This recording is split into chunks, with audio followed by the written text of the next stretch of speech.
প্রাচীন আমল থেকেই বাংলার প্রতি প্রত্যেক শাসকেরই নজর ছিল খুবই তীক্ষ্ণ। তেমনি মুঘল সম্রাটদের আমলেও বাংলা তাদেরই অধীনে ছিল। মুঘল সম্রাট আকবরের সময় তার সেনাপতি খান জাহান রাজমহলের যুদ্ধে জয়লাভ করে রাজধানী তাদের দখলে নেন। বাংলা তখনও মুঘলদের অধিকারের বাইরে। প্রকৃতপক্ষে অনেক কয়েকটি যুদ্ধে জয়লাভ করেও সম্রাট আকবর বাংলাকে তার দখলে নিতে পারেননি। ফলে বাংলায় শুরু হয় আফগান, হিন্দু ও ভূঁইয়াদের শাসনামল। ঠিক ওই সময়ের এই শাসনামলকে ভূঁইয়া শাসনামলও বলা হয়।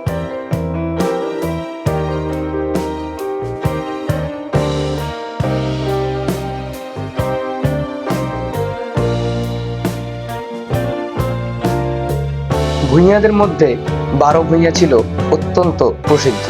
12 ভূঁইয়া বলতে 12 জন দক্ষ নেতা। তারাই মূলত বাংলার শাসন ব্যবস্থা পরিচালনা করতেন। তবে মুঘলদের জন্য বাংলা দখলের ক্ষেত্রে বাধা হচ্ছিল ভাটি অঞ্চল। ভাটি এলাকা মানে পূর্ববঙ্গের নিচু এলাকা।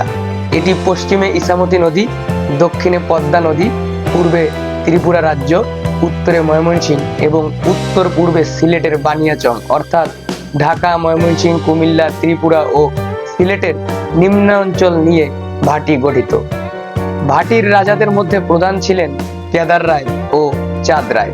কিন্তু সম্রাট আকবরের সেনাপতি মানসিংহ কেদার রায়কে যুদ্ধে পরাজিত করে এবং যুদ্ধে কেদার রায় প্রাণ ত্যাগ করেন। তারপর ভাটির জমিদারির দায়িত্ব চলে যায় ঈসা খাঁর অধীনে। ভাটির জমিদারদের ক্ষেত্রে সর্বশ্রেষ্ঠ জমিদার ছিলেন ঈসা খাঁ ও তার পুত্র মুসা খাঁ।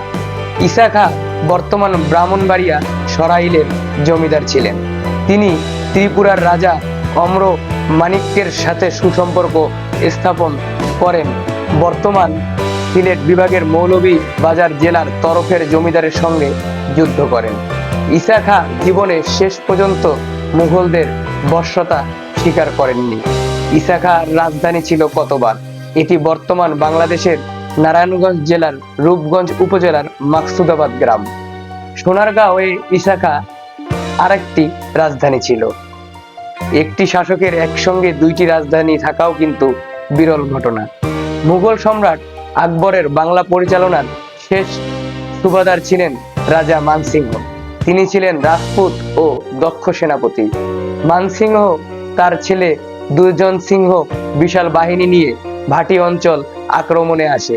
ব্রহ্মপুত্র নদীর তীরে এগার সিন্ধুতে ঈসা খাঁ দুর্জন সিংহকে পরাজিত করেন। কথিত আছে ঈসা খাঁ ও মানসিংহের একক যুদ্ধ হয়েছিল, সেখানেও রাজা মানসিংহ পরাজিত হয়। পরবর্তীতে তিনি বাংলার দেওয়ান ও মসনদ ই আলী উপাধি লাভ করেন। এছাড়া মুঘল সেনাপতি খান জাহান দাউদ কররানীকে পরাজিত করে মালদা শহরের প্রায় 24 কিলোমিটার দূরে দক্ষিণ পূর্বে তারায় নতুন রাজধানী প্রতিষ্ঠা করেন, যেটি বর্তমানে ভারতের ভাগীরথী নদীগর্ভে বিলীন হয়ে গিয়েছে।